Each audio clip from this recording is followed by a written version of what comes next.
আমি কে তুমি কে রাজাকার রাজাকার 15 জুলাই সোমবার ঢাকা বিশ্ববিদ্যালয়ে সকালটা ছিল বেশ স্বাভাবিক। ছাত্ররা জড়ো হচ্ছিল কোটা সংস্কারের দাবিতে। কেউ পোস্টার লিখছিল, কেউ স্লোগান দিচ্ছিল, বৈষম্য নয়, সমান অধিকার চাই। কিন্তু দুপুর গড়াতেই যেন পুরো চিত্র বদলে গেল। দুপুর 2টায় ধানমন্ডিতে আওয়ামী লীগ সভাপতির কার্যালয়ে সংবাদ সম্মেলনে দলের সাধারণ সম্পাদক ওবায়দুল কাদের বললেন, আন্দোলনকারীরা রাজাকার বলে স্লোগান দিচ্ছে, এর জবাব ছাত্রলীগ দেবে। এই কথার কিছুক্ষণ পরেই ছাত্রলীগ সভাপতি সাদ্দাম হোসেন ঘোষণা দিলেন, যারা আমি রাজাকার বলছে তাদের শেষ দেখিয়ে ছাড়ব। বেলা 3টায় ঢাকা বিশ্ববিদ্যালয়ে শুরু হয় দফায় দফায় সংঘর্ষ। আন্দোলনকারীদের ওপর হামলা চালানো হয়, লাঠি, রড, এমনকি গুলি সবই চলতে থাকে। ক্যাম্পাস জুড়ে ছোটাছুটি, চিৎকার, রক্ত।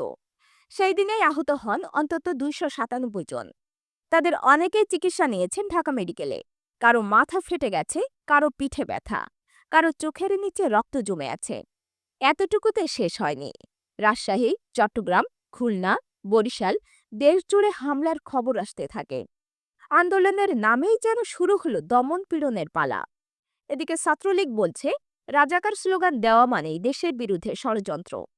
অন্যদিকে আন্দোলনকারী শিক্ষার্থীদের প্রশ্ন, আমরা যদি মত প্রকাশ করতে না পারি তাহলে গণতন্ত্র কোথায়? রাজাকার বলা মানে কি গুলি খাওয়া?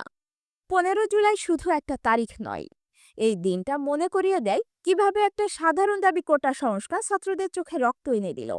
মনে করিয়ে দেয় প্রশ্ন তুললেই কণ্ঠরোধ হয়, আর প্রতিবাদ করলে জবাব আসে লাঠি আর গুলিতে। আজও মানুষ জানতে চায়, কোটা সংস্কার চাইলে কি রাজাকার হওয়া যায়? স্লোগান দিলে কি শেষ করে দেওয়া যায়? আর ছাত্র রাজনীতি কি এখন মত প্রকাশ নয়, প্রতিশোধের নামে হিংসার হাতিয়ার?